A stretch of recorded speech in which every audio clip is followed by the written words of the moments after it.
to me.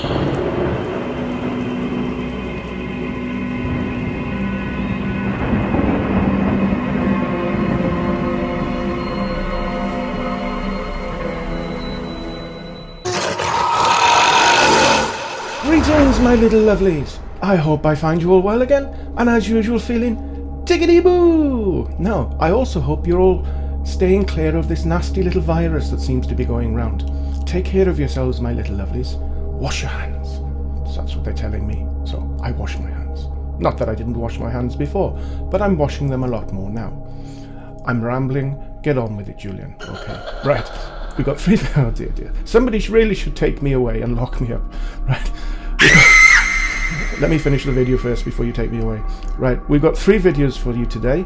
The first one is a near-death experience. The second one is a UFO sighting.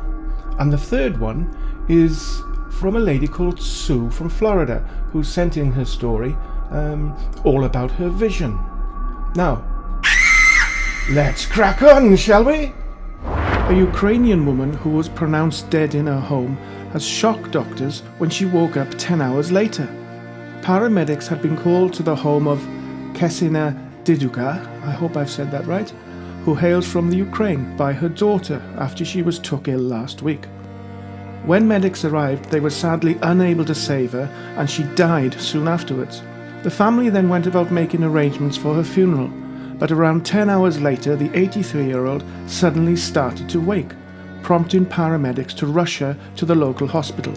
Incredibly, she appeared to make a complete recovery and was soon wide awake and speaking. During her near-death experience, Kesina claimed that she had seen the kingdom of heaven and that she had heard her father, who had died many years earlier, calling out to her. She said, "My eyes opened and people in white were standing around me," she said. "I thought they were angels, but they were doctors. Apparently God had mercy on me," she said. After this, the death certificate that had been issued was torn up after news of her recovery. Dr. Tetinia Katilova, who has been working as a doctor for 20 years, has said she had never ever seen anything like this before.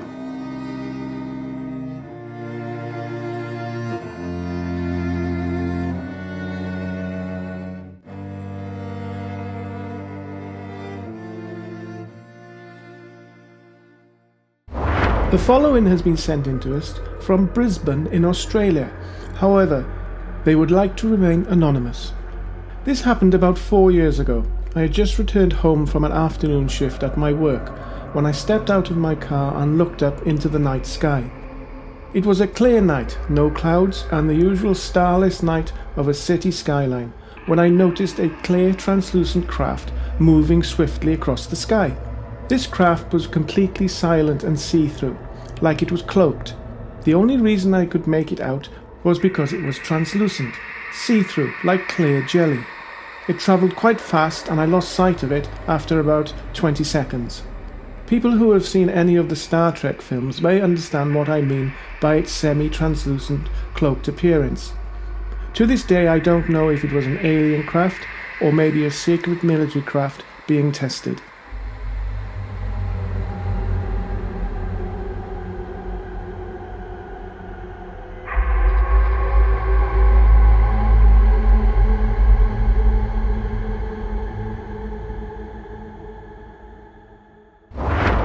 The following is from Susan, and Susan comes from Orlando in Florida.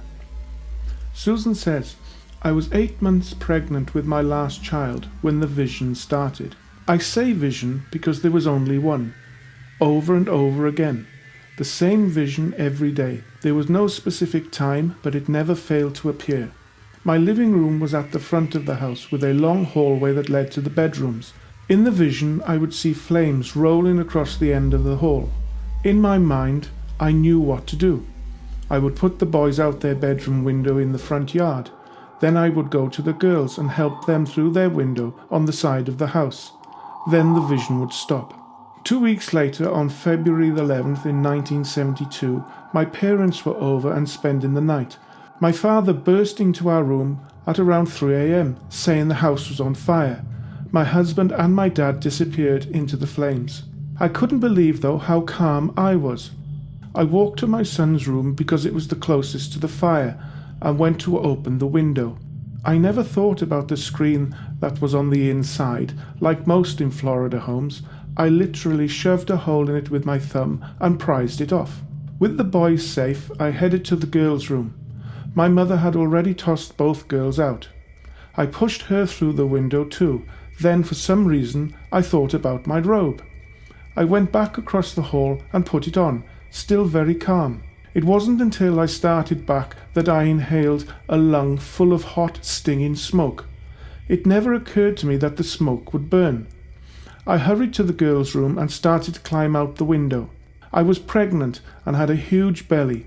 I couldn't get out of the window. But with the help of my mum and the grace of God, I made it. Sue concludes, I don't know if the vision helped, but I think it did. I didn't waste any time in a burning house. I knew exactly what to do. I'm glad I had my warning vision. I feel it saved our lives. What do we make of Sue's vision, folks? Have any of you had a vision similar? Let us know.